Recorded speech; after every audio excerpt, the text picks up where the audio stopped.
متقاعد بالنقل البحري، خدمت 42 سنة. بالنقل البحري. اي بحار، خدمت 42 سنة. بحار وريد وياك. اي بحار اريد وياك اي.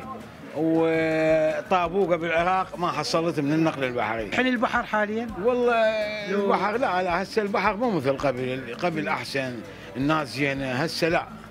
يا البحر مو حلو هسه. يعني طلعت تقاعد وفتحت لك باب رزق اخر اللي هو مطعم. لانه التقاعد قليل. اي ما يكفيني وانا صاحب عائله، ففتحت لي مطعم. زين اختصاصك يعني كان شنو؟ اختصاصي طباخ بالنقل البحري. اكو مواقف صارت وياكم بالبحر؟ والله مواقف هواي، يعني موقف عندنا كنا رايحين الاندونيسيا وباخرتنا ضربة سن بحري، سن حجري، جبل يعني. كان الرادار مالنا ما يشتغل، والباخره من جوا شويه تعورت ونقذونا الاندونيسيين. هاي سنه بال 89. هنا شلون عملك بالمطعم بالسوق بشكل عام؟ الحمد لله انا قاعد الساعه بال6 الصبح والساعه بالثنتين، 2 ونص نعزل.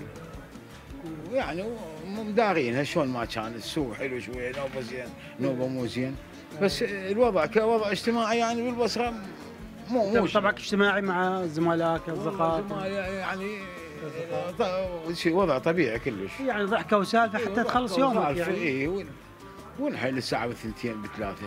تنام الظهر يا ماكو نوم الظهر؟ لا انام الظهر والله شلون ما انام. كسرة الظهر مو؟ كسرة الظهر اي. القيلوله هاي شلون؟ اهم شيء القيلوله. شنو ضاف لك العمل يعني بالبحر؟ اللغه مثلا؟ تعلمت ثقافات؟ تعلمت اللغه الانجليزيه، انا لا خريج ولا شيء، بس رجال مسلكي وتعلمت اللغه الانجليزيه ممارسه يعني. ممارسه والحمد لله. إذن ربي يحفظك ان شاء الله. شكرا لوقتك، دردشناك بهذا الوقت، وان شاء الله نشوفك بخير دائما. القناه المغربيه شكرا جزيلا، اشكرك.